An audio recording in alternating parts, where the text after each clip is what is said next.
Welcome everyone to this month's Implementation Science Seminar Series that is sponsored through the CTSA and the New York State Psychiatric Institute. We're really thrilled to have you here today and to have Dr. Denis Nash join us. We are so happy. Dr. Nash is the Executive Director for the CUNY Institute for Implementation Science in Population Health. He is a distinguished professor in CUNY in epidemiology and biostats. He has over 20 years. He has just a range of experiences in both global and domestic settings in the area of infectious disease, HIV/AIDS. He has a number of positions. He's the Associate Director of the Einstein Rockefeller CUNY Center for AIDS Research, Director of the Implementation Science and Health Outcomes Core of the HIV Center for Clinical and Behavioral Studies. He is a standing member of a number of study sections at NIH and has a long history of funding. And we are thrilled to welcome him today to join us. So he's going to speak until about 12:50, and then we'll have some time for questions through the chat or live. So thank you. Welcome. Thanks so much, Rachel. Thanks for having me today. I'm excited to present some of our work, and that highlights how we've leveraged surveillance registries and observational cohorts as platforms for implementation research. We are, like many of you, trying to get more impact from evidence-based interventions that are already being implemented, in addition to trying to get more implementation of evidence-based interventions where it's not occurring. But a lot of the work I'm going to present is how can we continue to make course corrections to interventions and policies to get even better outcomes. One other theme in the examples that I'm going to present is population health disparities at scale. So I'll share some thoughts on population health disparities and the role of implementation science at the end, if there's time. I think this is pressing, especially for HIV, because my examples will draw from the field of HIV. It's pressing. We're in an era of very highly efficacious drugs and vaccines, not just for HIV, but for some of the world's pressing population health problems. And I think this, hopefully these developments of incredible tools and treatments and preventatives continues, but we need to ensure that these are scaled up equitably and implemented equitably, such that disparities are not exacerbated or created in the process. This is a top priority for the field of HIV, and I think many other areas as well. So the first suite of examples I'm going to present focus on leveraging surveillance registries as platforms. And I'm going to draw on work that our team has been doing in close collaboration with Mary Irving, who is my multiple principal investigator partner on all of the NIH grants that we've been doing together. And so I'm going to largely present some work from the Cohorts and Promise studies that hopefully give a sense of how we've leveraged surveillance registries. I think it's very relevant for other disease areas, other health areas.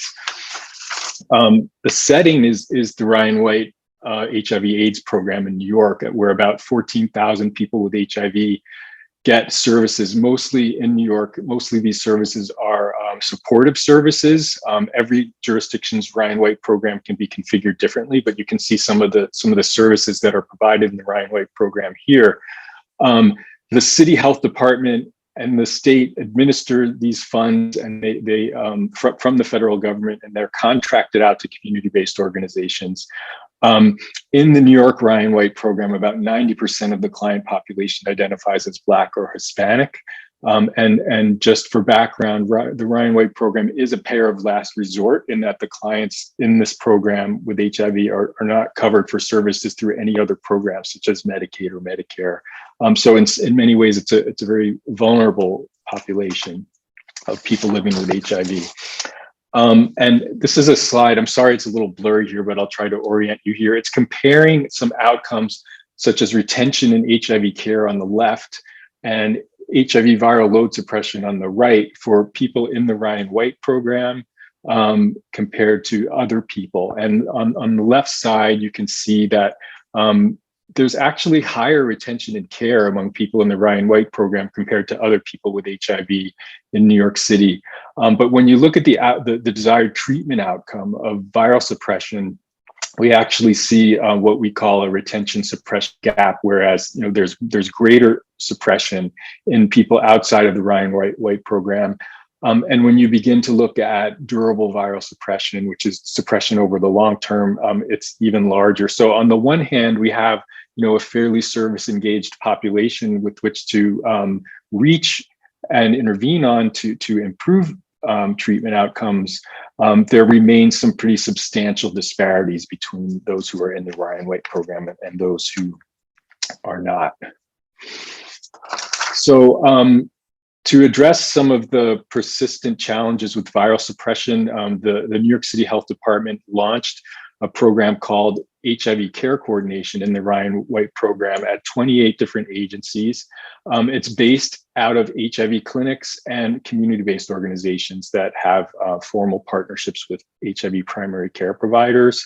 And it's meant to augment a lot of case management that was already happening in the Ryan White program with other evidence-based interventions, which I'll talk about briefly in just a second. But it is importantly targeting those who are vulnerable in terms of their HIV outcomes in some way, including those who have struggled with adherence or engagement in care in the past. So, along the lines of what is it, the figure in the center of the triangle shows the evidence-based components that make up the care coordination program. It includes case management and patient navigation, including accompaniment to appointments, adherence support with directly observed therapy for those who need it, and a lot of structured health education and coaching. And the intensity of these services can be tailored to meet the client need in the program. And in terms of who implements it, on the right here, it's a very client-centered approach that surrounds the client with people who are coordinating the care, people who are navigating the patient, their primary care providers for HIV, and a program director who oversees the client assessments and managements of the care plan and things like that. So the DOH rolled out this program, an evidence-based program, in 2009, and then reached out to us after the fact to help them design a study because they were really interested in understanding its effectiveness, hopefully demonstrating that it's effective. But there was no control group, and also importantly, it was not immediately clear how we would get outcome information, such as viral suppression outcomes, not only after enrollment in the program, but before. So we started working with the DOH, and they did have a database called eShare, which includes all the Ryan White clients, as well as the care coordination clients that are a subset of those in the Ryan White program that at these 28 agencies who met the eligibility criteria for the program.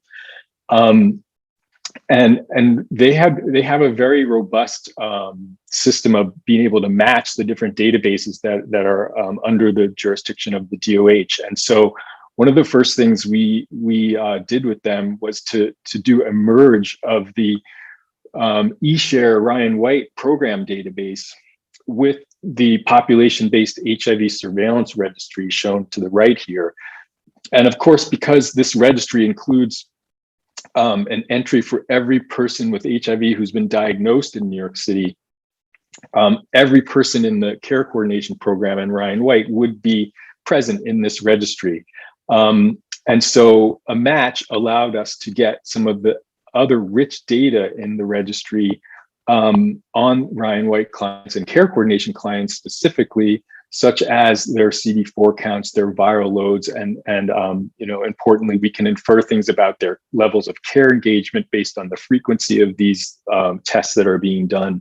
And it allowed us to understand what their trajectory looked like before their enrollment in care coordination, as well as what happened after enrollment, including if they ended up leaving the care coordination program. That's one of the main powers of this registry, is that the outcome information is pretty much available regardless of where the patient goes to receive care. And if there's no outcome information in the registry after some time point, we can then make assumptions about whether that means the person has dropped out of care altogether or maybe left the jurisdiction. So this initial analysis where we matched the eShare database of care coordination participants with the HIV surveillance registry basically allowed us to do sort of a pre-post analysis. There's no comparison group here. It's showing what's happening with regard to the viral suppression outcome in the 12 months prior to enrollment in the program compared to the 12 months after. And for some folks who are either newly diagnosed or out of care, there was basically no information that was relevant. But for those that did have pre-enrollment information, we could see substantial improvements using individuals as their own controls, basically, in the outcome of viral suppression within 12 months of enrollment in the care coordination program. Now, using individuals as their own controls is, a great thing in many ways. It controls for a lot of confounding. But what it doesn't control for is what's going on with secular trends, right, over time. And so some of this change, some of these improvements that we're seeing might actually be confounded by time. And so that was the pilot data that we used to pursue an R01 from NIH for the CORD study, which stands for Cost, Health Outcomes, and Real World Determinants of Success in HIV Care Coordination. So this was back around 2011, 2012 when we were working on this R01. And the thing that we proposed to do, since there was no randomized comparison group, is to use the Ryan White program's eShare database again to get the outcome information. We had already done this step for the care coordination clients, but the added step here, methodologic step, was to also use the surveillance registry to identify a comparison group that we could use to more rigorously assess the effectiveness of this program on influencing outcomes such as care engagement and viral suppression. And so we used, sorry, I skipped a slide there. We basically selected the usual comparison group from the registry. Because we did that merge, we knew who in the registry was part of care coordination, who had ever enrolled. And then everyone else basically was a large group of people living with HIV who did not enroll. And of course, they could be very different. And so we did some propensity matching, basically to set up a kind of target trial approach here, where we matched care coordination enrollees to those in the usual care group based on a propensity score. And also we had to assign pseudo enrollment dates to the folks that had not enrolled in care coordination. And we have a whole methodological approach around that. And our methods paper was published in AJE here, for those who may want to know more. And we also matched on treatment status at enrollment. Again, it's helpful to know what was going on with these folks enrolling in the program prior to their actual enrollment. And you can see some of the variables that we used here. We were very lucky to have, prior to doing this propensity match, we started with 7,000 people who had enrolled in the care coordination program to date. But there were about 57,000, 58,000 people in the registry who met the eligibility criteria for the care coordination program, but did not enroll. And of course, but you can see that there is a lot of differences between these two groups of people living with HIV. And after the match, though, we began to see a much better alignment, at least on the factors that we could measure in terms of comparability. So this group ended up being our comparison group that we drew from the registry. You can see that we also were lucky enough to be able to do this propensity match without really losing too much in the way of care coordination participants. So it did not reduce the generalizability of our study, at least to care coordination participants. I just want to give you an idea again here. These are some of the things that we could not match on that we would have liked to, but it really just shows the high prevalence of some major psychosocial barriers among people in the Ryan White Care Coordination Program. This does not include information on the comparison group. This is something we could only measure on the care coordination participants. But you can see a fairly high prevalence of unstable housing, lower mental health functioning, use of hard drugs at baseline. And then, looking across all of these barriers, 50% of clients had at least one of them at the time of enrollment. And then for 39% of them, they persisted during their time in the care coordination program. Just to give you a sense of some of the challenges and vulnerabilities that are existing in the care coordination program clients. So this is kind of an updated version of the analysis I presented earlier that includes now the comparison group. And what you can see here is overall, looking at the outcome of viral suppression within 12 months after enrollment, a fairly modest increase or fairly modest improvement in viral suppression in care coordination participants compared with control, with the usual care control group. When you looked at some specific groups, you can see that there was some more benefit compared in newly diagnosed and those that had no evidence of viral suppression at enrollment, compared with some other groups that where there was really sort of less of an effect. So we take away here is that this is a program that may work for some groups more than others. That viral suppression, even though it's improved in some groups, was really quite low, even for those that experience some kind of benefit. And I want to also point out that this was not because of lack of ART initiation. More than 90% of people enrolled in the care coordination had achieved viral suppression at least once during the 12 months, but it was not something that was present on everyone's most recent viral load measure. We also looked over time at the outcome of durable viral suppression, and we here see even more modest gains in care coordination compared to usual care. So even more modest gains than short-term outcomes. And so what we can conclude here is there's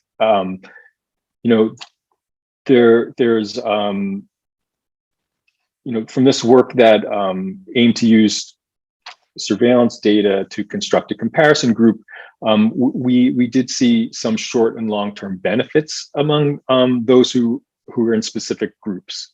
And that also there remained a lot of room for improvement along the lines of what I just presented. So the CCP program is an intensive evidence-based program aiming to target those in Ryan White with a history of struggling with regard to achieving viral suppression, really only achieved this modest benefit. The findings suggested a need for more intensive focus on support for daily medication adherence, and the potential for more impact at short and long term was really informed by some of the implementation experience that was gained in the process. And in that vein, it gave rise to the PROMISE study, which refers to program refinements that were taken by the DOH based on this implementation experience to improve the care coordination program, many dimensions of the care coordination program. And we undertook the PROMISE study with DOH from a different vantage point than with CORDS. We were starting where we could design an effectiveness study and an implementation science study in advance of the actual implementation work, which was very exciting. So just to give a little background on this, the implementation experience resulted in DOH wanting to do some program revisions, and they put out an RFP in 2017 to request proposals for people to implement this revised version of care coordination.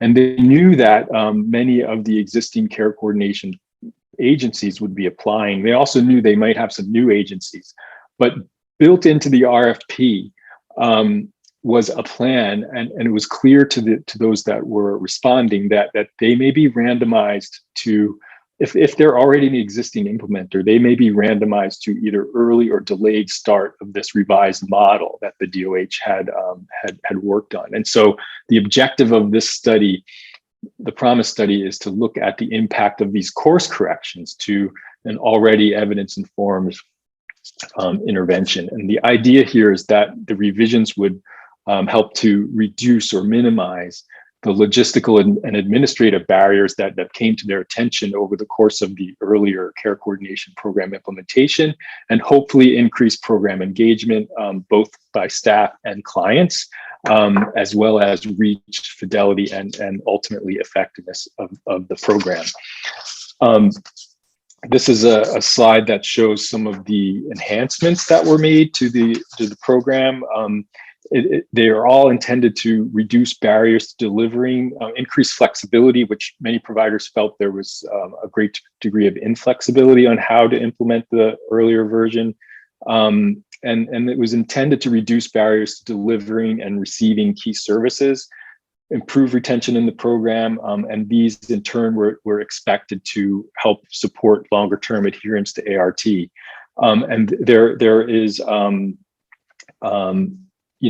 expectation that some of these changes, where here we have some added components related to self-management assessment, the use of video tools as opposed to in-person encounters, an immediate ART initiation protocol.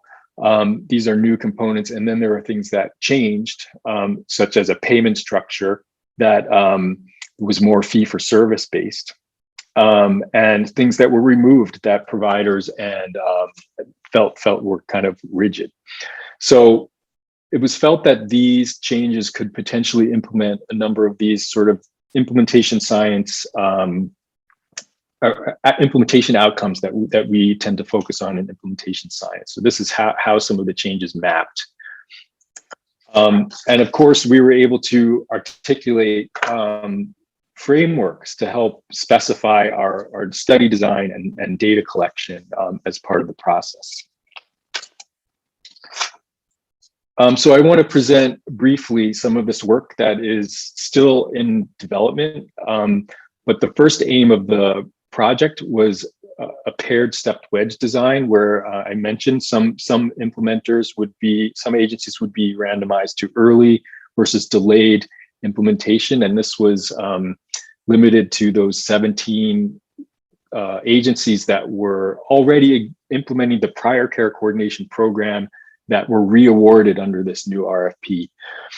We matched the agencies on a number of factors and did a sort of paired stepwise stepped wedge design for this study. And we randomly assigned agencies within the pairs to what we call phase 1 or phase 2 implementation. And for clients, the eligibility criteria for this trial is more narrow than the early care coordination program. Eligibility for the new revised care coordination program is broader than this, but for this trial, we focused on those who were newly enrolled in either the original or the revised care coordination program, and they were not virally suppressed at the time of enrollment, or they had no viral load measure in the prior year, and for that we presumed they were out of care. And the outcome definition was a short-term outcome definition of timely viral suppression, which is achieving HIV viral suppression from an unsuppressed place within 4 months of enrolling into the revised care coordination program or the other care coordination program that was implemented earlier. And those who did not have any viral load monitoring in the surveillance registry during follow-up were considered not to have achieved timely viral suppression. And this just sort of shows the design and the timeline. There was a period where both sites in either arm were implementing the earlier care coordination program, and then half began implementing the revised version, and the other half did not. And then by period 2, both arms were implementing the revised care coordination protocol. And these are, I should say, preliminary findings, but the upshot is that we did not see a statistically significant difference between the implementers of revised care coordination and earlier care coordination with regards to the outcome of timely viral suppression. You can see here that the proportion virally suppressed by 4 months was low, and also did not change from one period to the next. And when we did the matched odds ratio for early versus late implementation, the effect was not significant, and maybe even leaned toward a protective effect for those that were in the earlier care coordination program. But this is a work in progress. I just want to highlight that we're still working on the analysis and the paper. We're also beginning to look into the implementation outcomes and trying to understand the extent to which there were actually differences in the implementation experience of the patients, of the clients in this new model. And specifically, we'll be focusing on some of the major changes in the program that were expected to result in this earlier viral suppression, such as HIV self-management assessments, modified DOT, which could have been reached more people, as well as included a video component, and the immediate ART initiation protocol. And so we're thinking and starting to explore what does it mean to fully or partially implement the new revised care coordination program or its components. And this will be part of our assessment of interpreting these earlier findings of no outcome difference. The other aim of the grant is to look what happens over the long term. So I would say the story of what the impact of revised care coordination is on viral suppression is certainly not over with this short-term study. These are interventions that are implemented over a long term and expected to have longer term benefits. So this kind of is the trajectory of the work so far. We are in the process of, basically suggesting that early findings, that there was no impact on viral suppression. We had hoped to see one, but it also says that there were some program changes that were aimed at really making implementation easier for providers that didn't worsen outcomes. And so that's a glass half full interpretation of what's going on, at least in the early part. And we're still exploring the reasons, as I mentioned. We're also doing discrete choice experiments and we're seeing that there may be some disconnect between the program components that providers prefer and those that clients prefer. And this is going to help inform continued and further evolution of the care coordination program in the future.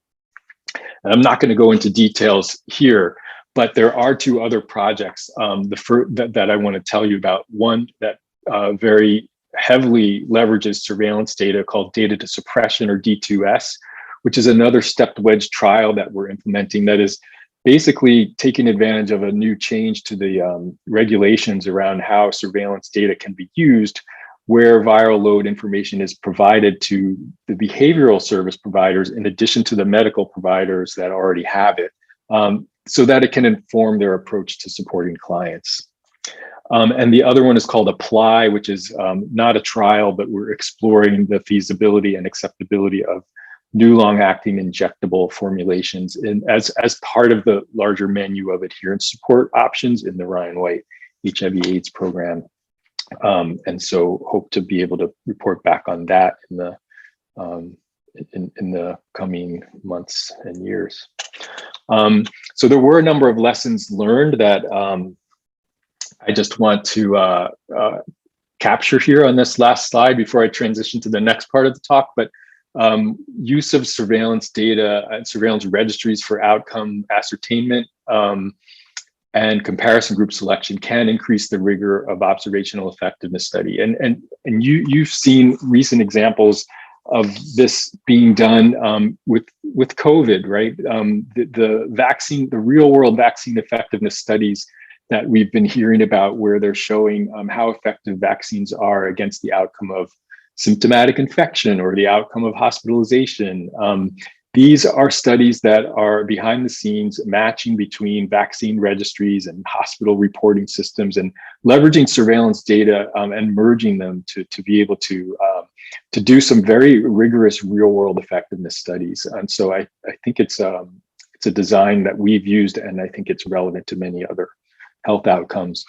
We also showed that you can incorporate an experimental design in the real world service delivery setting, including as part of government agency administration of contracts. I think it was a very bold and important step for DOH to have done this as part of the PROMISE study and as part of the data to suppression study. And this approach has allowed us to assess and get some useful information about whether or not these program changes are influencing outcomes.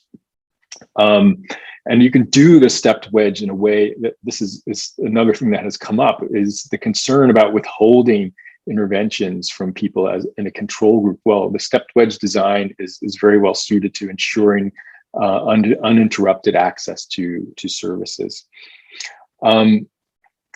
There are some challenges, right? The experimental designs are not business as usual for a health department.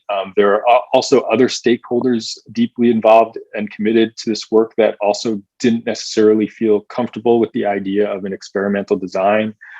And so the acceptability even at the agency level of these kinds of designs is on the lower side. Timing is everything. It was good that we had the DOH ready to make program changes and open to the idea of randomization right around the time where they had to put out new contract RFPs. Also learning that this is a really hard outcome to influence. There's not really any low-hanging fruits when it comes to intervention impacts. We've written about some of these issues and challenges in these two papers that I'm highlighting here, if people want to see more. So I want to transition to the next part of the talk, which is now not leveraging surveillance data per se, but observational cohorts. And for this part, I want to draw on some of our recent work in the NIH-funded IDEA cohort collaboration, which I think is, for those working in global HIV, I think a premier platform for implementation science and HIV-related work.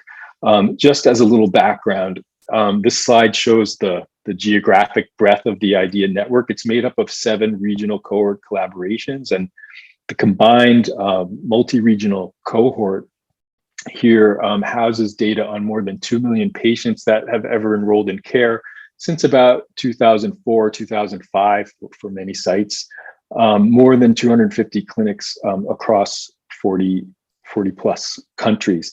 And the IDEA network is coupled with, in addition to this great data resource, coupled with very deep research expertise that cuts across a number of scientific working groups that are listed here.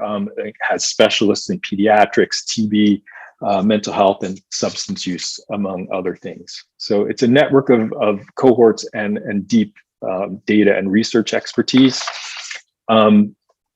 So just as background here, moving to the global level, 38 million people living with HIV worldwide, and global HIV treatment scale up may be one of the largest coordinated, at least, public health initiatives since smallpox eradication. And you can get a sense here of the deaths averted due to HIV. Of the 38 million people living with HIV today, compared with less than 20 years ago, about 28 million, compared with almost zero, close to zero, very early on. Now more than 28 million people are on these life-saving medications today, averting tens of millions of deaths since Scale Up began in earnest in 2004. But while there has been great progress in the Scale Up, the Global South and Sub-Saharan Africa in particular is really disproportionately affected by the largest share of HIV deaths in the world. Most of the 800,000 deaths a year due to HIV occur there. But there's a lot of work happening here. I'm going to highlight some of the work that we've been doing in the IDEA network, but ways to continue to improve outcomes over the short and long term include increasing access to art, improving the way that that antiretroviral therapy is delivered, and the last example I'll talk about is improving art itself, or more improving access to better art in some areas where it's low. Over the years, the WHO has progressively put forward, guideline expansions, and that indicate when people with HIV should start antiretroviral therapy, or when clinicians should start their patients on antiretroviral therapy. And this has these expansions, of course, have the potential to greatly increase the coverage of ART, especially this last expansion, which went from treating everyone with CD4 counts less than 500 to treating everyone with HIV, regardless of their clinical situation. This is what, so WHO recommended in 2015 immediate initiation of treatment for all people living with HIV. We know, though, that since then, by 2017, treat all was the national policy articulated in nearly every country. Shown here in this map is the green shows the countries that have adopted treat all policies, and it's even more green today than it was at that point. But we began to think about an idea like how have it's one thing to have a national policy to start everyone with HIV on treatment, but have actual HIV care sites begun to implement these national policies. So in 2017, we began investigating this in sites within the IDEA network, and so we show here. I'm going to show here the results of a paper that was led by Ellen Brazier, and this is a map showing the locations of all the different sites that were part of this particular study that we did. It basically is a site survey that we implement on a fairly regular basis within IDEA, I would say every 2 years now. And it's a survey that we actually use to measure a lot of key implementation outcomes in the network. It went to about 255 sites in 45 countries, and we got a very high response rate in this round, about 92%. And among the many questions that we asked, has your site begun implementing treat all in response to, well, not in response, do you implement treat all every patient with HIV eligible for treatment at your site? And then other questions about how soon after they enroll are they treated? And basically what we found is that there is a very high proportion of sites in the IDEA network that were implementing treat all policies, according to guidelines as well. So in those countries that had actual guidelines in place, only 4% of sites reported not implementing treat all. And you can see that there was some variability by which region the site resided in. And so from this, then we began to think about, well, it's one thing for there to be national policy that says treat all. It's another thing for sites to report that they're actually implementing a treat all policy, and yet a third thing for actual policies to translate into measurable improvements in ART uptake. So we began to do another study. Other studies in the IDEA network, and this is one of the first ones led by Olga Tomaichik that built on some of her earlier work on the effect of prior WHO guideline expansions. And in this study, we focused on 6 sub-Saharan African countries and the IDEA sites in these 6 sub-Saharan African countries that had recent guideline expansions to treat all. And so we used about a medical record data in the database on about 814,000 adults enrolling in care. Our outcome was treatment initiation within 30 days of enrollment, which we refer to as rapid ART initiation. And we used a quasi-experimental regression discontinuity design so that we could say something about the causal impact of the national policies on outcomes. So some descriptive data here. The main focus was on treat all, first of all, but I note that we looked back at all the prior guideline expansions that we had information on. And we found that expansion to treat all at the national level was associated with a pretty substantial increase in the percentage of patients initiating ART within 30 days, such that 81.6% of patients enrolling had initiated treatment under the treat all policy within 30 days. And that included 59% that initiated on the day of enrollment and 75% that had initiated within 14 days. So these data suggest that the reports of sites that they were implementing treat all policies, that this was translating into actual increases in coverage of ART as well among patients enrolled at the sites. And these 3 of the 6 countries, I'm showing the visualization here for our regression discontinuity analysis. The countries showed somewhat different patterns. These 3 showed sort of a jump in a rapid increase in the slope of proportion initiating treatment within 30 days. Or there was a jump with not so much of a rapid increase in the slope. But let me just orient you actually. The slide here shows the proportion initiating treatment within 30 days on the y-axis. And the x-axis shows time, and time is delineated here by prior guideline expansions in each of these countries, which could have occurred at a different time. So while we're focused on the impact of transitioning to treat all, you can kind of see how these other guideline expansions may have influenced timely treatment initiation or rapid treatment initiation in the past. So these 3 countries showed significant increases in rapid ART after national treat all policy adoption, followed by sustained increases over time. The other 3 countries showed somewhat different patterns, but there was an effect on the national policy on rapid ART initiation nonetheless, maybe a little more of a delayed effect in some instances. One, here we had a jump plus a very rapid increase in the slope. And here we didn't see the jump that we've seen in other settings, but we do see fairly rapid, continued or rapidly changing slopes in the proportion starting ART rapidly over time.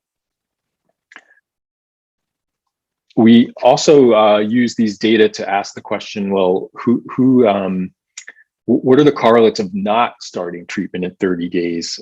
Who's not starting treatment earlier? And we found that younger people were about 18% less likely to start to initiate treatment rapidly, and also males.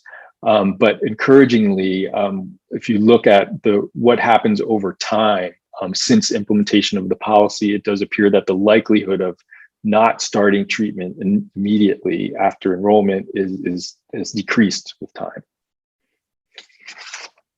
We looked at this treat all guideline expansion using similar methods among adolescents with HIV, young adolescents aged 10 to 14 years in 7 sub-Saharan African countries. And countries had different approaches to expanding guidelines among young adolescents. Some did it as part of age-specific pediatric guidelines, and that's the line that you're seeing here in blue. And other countries did it as part of a national treat-all guideline expansion. And so what we found in this analysis, that in terms of the strategy for guideline expansion as part of pediatric or as part of overall guidelines, the effective universal expansion was faster and larger.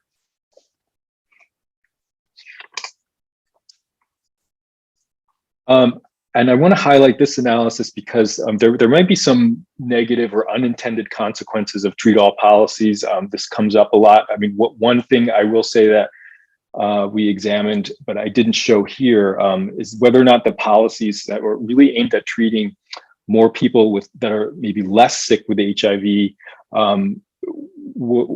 could these policies result in the crowding out of sicker patients as a cost of treating more people that may be less sick? And our analyses showed, an idea at least showed that this was not happening. But another analysis I wanted to quickly show you relates to another concern about whether treat-all policies could have negatively influenced the amount of laboratory monitoring that people are getting as part of their HIV care. And this is an analysis led by Ellen Brazier. It highlights some of the disparities that have emerged or that exist between high-income countries and lower-income countries, for one, but also some of the negative influence in some cases of pre-ART CD4 monitoring of the treat-all policies. So among adults, adolescents, and children, we have seen a decrease, including a more significant slope in the decrease of CD4 testing prior to treatment initiation, which is important for helping to triage the sickest patients and differentiate their care. We also saw some changes in viral load monitoring after ART initiation as well.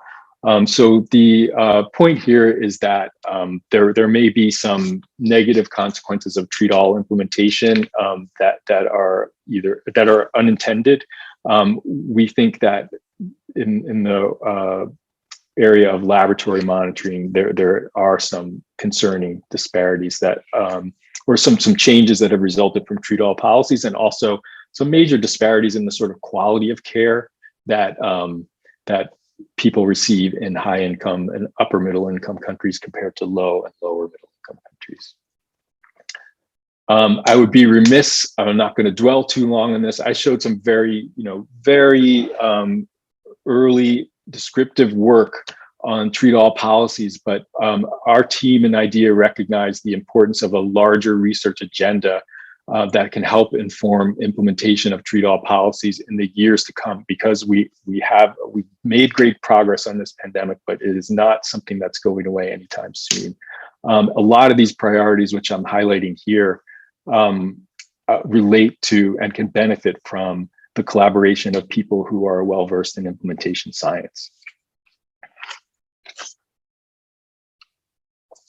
So the last example I want to present comes from IDEA as well, and it's a study led by Matt Romo that was recently published in Annals, and focused on the disparities in dolutegravir uptake. And this has resulted in what I think is a very large scale implementation challenge, and I'll try to do it some justice in the little amount of time left. This work falls under the category of how do we improve access to better ART, where it is not been historically available.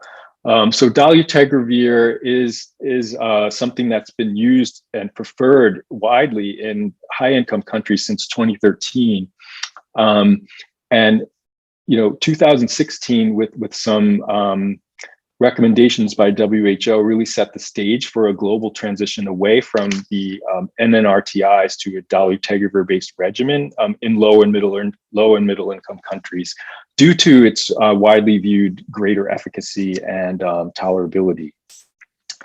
And so the potential to improve patient outcomes is really high as a result of this, and WHO recommended dolutegravir as the preferred regimen for all people living with HIV, setting the stage for a very large-scale transition for most of the 28 million people who are on NNRTI-based regimens at that time.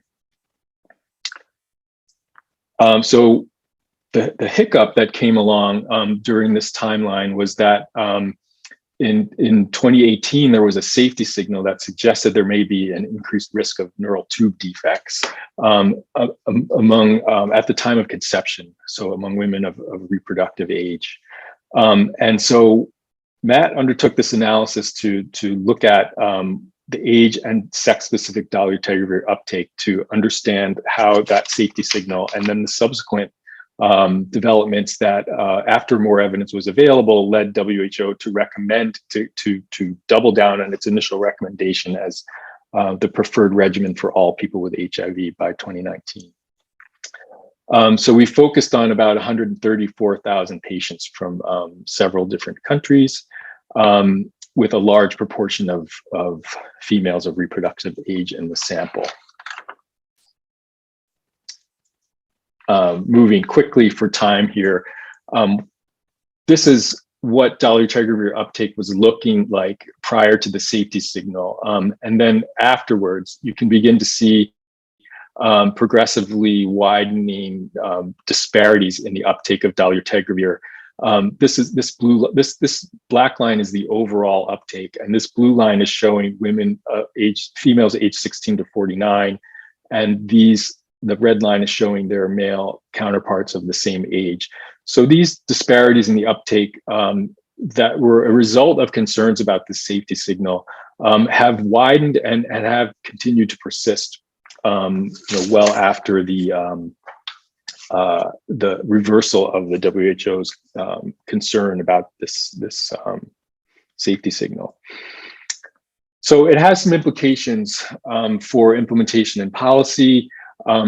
The main one here is that we have a situation where there are many people with HIV not benefiting from the best available regimens, and need to think about ways to reverse this disparity and get on the track towards improving access to what is widely believed as the best available regimens in the regions.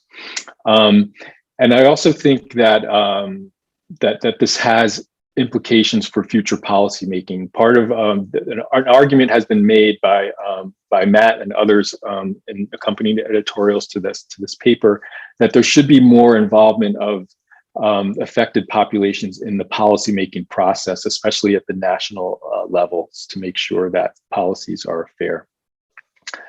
I realize I'm at time here, and I'm going to try to wrap up quickly here, but just to sort of go with the thread of some of the disparities that were touched upon, I think in each of these examples of some of our work, can implementation of interventions that are meant to improve health at scale be a modifiable cause of population health disparities? And if so, what role does the field of implementation science have vis-a-vis these health disparities?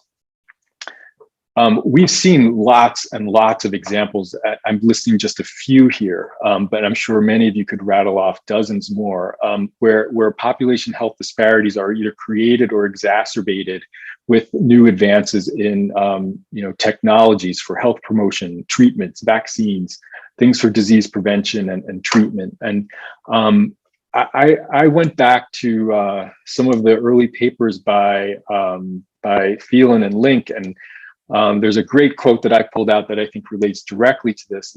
Their work on fundamental causes of inequalities. They said we can influence the trajectory of inequalities by attending to the types of interventions we adopt.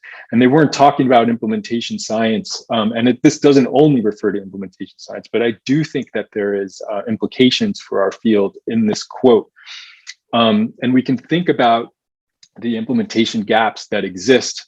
The one that implementation science was focused on early on was just the lack of intervention of evidence-based strategies in the settings where they're most needed.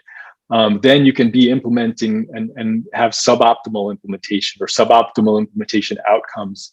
And lastly, you can be having impact of interventions at the population level, but you can still have health disparities. And in some cases, those health disparities either are created or worsened by the implementation itself, even though health outcomes are improving overall. And this is something that I think, more attention to equity around implementation of large-scale public health interventions.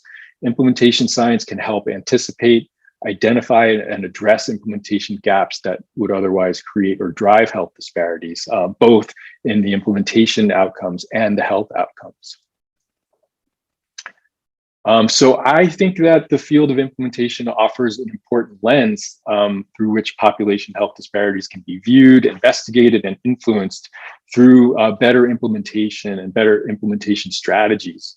I think, and I should acknowledge too, that people in the field are already actively thinking and writing about this. But IS theories can be, and frameworks can be adapted and modified.